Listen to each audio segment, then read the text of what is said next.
नमस्कार दोस्तों, हमारे चैनल के अंदर आपका स्वागत है।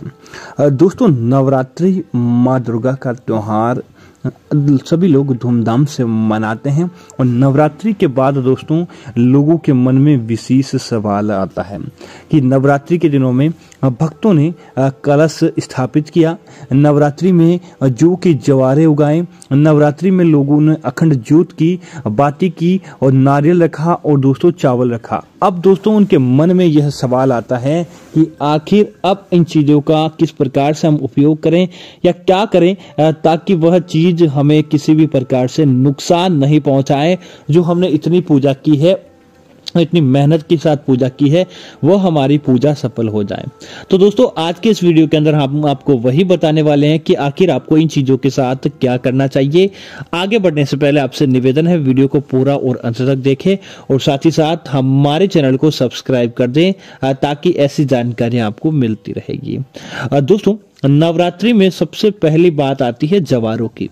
नवरात्रि में जौ के जवारे उगाए जाते हैं और कई लोगों के ऊपर माता रानी प्रसन्न बहुत होती है और जवारे बहुत लंबे और बढ़िया होते हैं। तो कई लोगों के ऊपर किसी कारणवश माता रानी की कृपा कम मिलती है तो उनके जवारे नहीं उगते, लेकिन सभी लोग जवारों के विसर्जन का सोचते हैं कि आखिर उन्हें जवारों का विसर्जन किस प्रकार से करना चाहिए। तो दोस्तों बात करते हैं सबसे पहले जवारों की। दोस्तों उन जवारों के अंदर जब आपके जवारे अच्छे खिलते हैं और जब लग जाते हैं तब सबसे पहले आप उसमें से एक मुट्ठी के अंदर जितने जवारे आते हैं वह जवारे तोड़कर आपको किसी लाल कपड़े के अंदर आपको बांधकर या लपेटकर अलग रख दें, क्योंकि इसका मैं आपको उपाय बताने वाला हूं। बाकी के जो जवारे बचते हैं नवरात्रि के अंतिम दिन आप उन जवारों को जो आपने मिट्टी के कुंड के अंदर उगाए हैं उससे अलग कर लें, या कुंड के साथ ही आपको क्या करना चाहिए, इन जवारों को किसी नदी तालाब के अंदर विसर्जित कर दें। विशेष तौर से यह सही रहेगा कि आप कुंड को निकाल के ही विसर्जित करते हैं तो ये जवारे और मिट्टी नदी के अंदर मिलकर आगे प्रवाहित हो जाती है और इन जवारों की जो गर्मी होती है वह शांत हो जाती है। अगर आपके पास नदी नहीं है तो यह काम किसी आप तालाब के अंदर भी कर सकते हैं, उससे भी आपको फायदा प्राप्त होता है। अगर दोस्तों आपके पास नदी तालाब भी नहीं है और आपके पास प्रश्न है कि कैसे करें, तब आपको क्या करना चाहिए कि आपको पीपल का वृक्ष होता है या बरगद का वृक्ष होता है, क्योंकि यहाँ देवी देवताओं का सकारात्मकता का नकारात्मकता का हर प्रकार की चीज पीपल वृक्ष के नीचे होती है। तो आप इन सामग्री को आप पीपल वृक्ष के नीचे विसर्जित कर दें, आपको पुण्य प्राप्त होगा। अब दोस्तों आपने एक मुट्ठी भर के जो जवारे निकाले थे ये आपके क्या काम आते हैं, तो इन जवारों को क्या करें, आप अलग अलग सुखाने के बाद अलग अलग कर दें और इन जवारों को आप अपने कुछ जवारे एक दो पत्ते आपको अपने पर्स के अंदर रखने चाहिए। कुछ जवारे आपको अपने दुकान व्यवसाय है आपका या आपका कोई भी प्रकार का आप बिजनेस करते हैं वहां पर आपको रखना चाहिए। वह व्यापार के अंदर आपको फायदा मिलता है, व्यापार आपका तरक्की करने लगता है। और पर्स में अंदर रखते हैं तो वह पर्स कभी भी पैसों से खाली नहीं रहता, पर्स के अंदर सदैव धन का आगमन होता रहता है। तीसरी चीज, अगर आप उन जवारों को ले जाकर आप अपने घर के अंदर ऊंची स्थान पर रख देते तो उस घर के अंदर दोस्तों नकारात्मकता प्रवेश नहीं कर पाती, उस घर के अंदर सकारात्मकता बनी रहती है। इसी कारण जवारों का विशेष महत्व रहता है। आपके शयन कक्ष के अंदर अपने बिस्तर के नीचे अगर आप जवारे रखते हैं तो पति पत्नी के अंदर कभी भी मतभेद नहीं होता और पारिवारिक सुख देखने को मिलता है।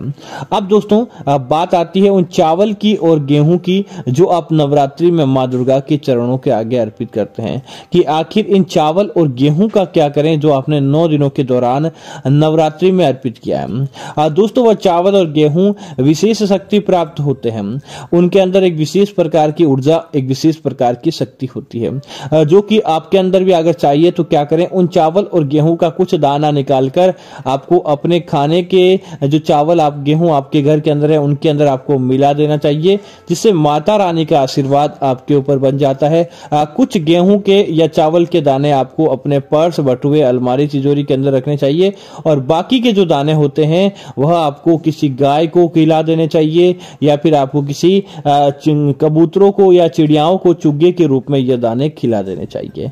ऐसा करने से माता रानी की कृपा आपके ऊपर होती है और कोई भी आपसे नाराज नहीं हो पाता। आपके जीवन और घर परिवार के अंदर फायदा ही फायदा देखने को मिलता है। ऐसा करने से दोस्तों एक बात यह भी होती है कि आपकी ग्रह स्थिति भी मजबूत होती है जब आप पक्षियों को माता रानी का यह प्रसाद उन्हें देते हैं।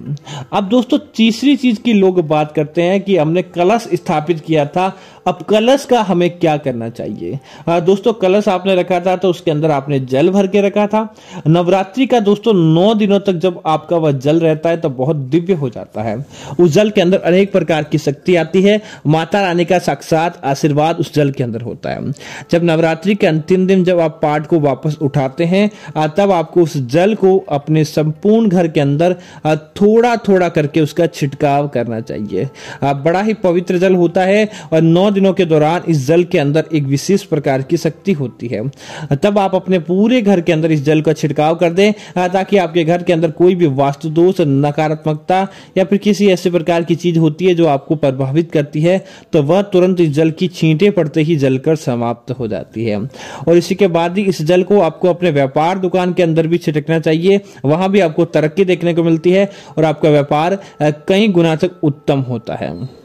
उसके बाद आपको क्या करना चाहिए दोस्तों, यह जल आपको अपने घर का पानी का जो टैंक बना हुआ है या आपके घर के अंदर पानी जहां से भी आता है वहां पर आपको इस जल को मिला देना चाहिए, जहां पूरे साल भर यह जल आपके पास रहता है और आपके जीवन के अंदर सकारात्मकता आती है। जैसे ही आप इस जल से स्नान करते हैं आपको बरकत देखने को मिलती है, धन धान्य के अंदर वृद्धि होती है और कोई भी आपका बाल बांका नहीं कर पाता है। अब दोस्तों बात आती है उस नारियल की कि आखिर जो आपने नारियल रखा था पूजा के अंदर उस नारियल का क्या उपयोग है और उस नारियल का आपको क्या करना चाहिए।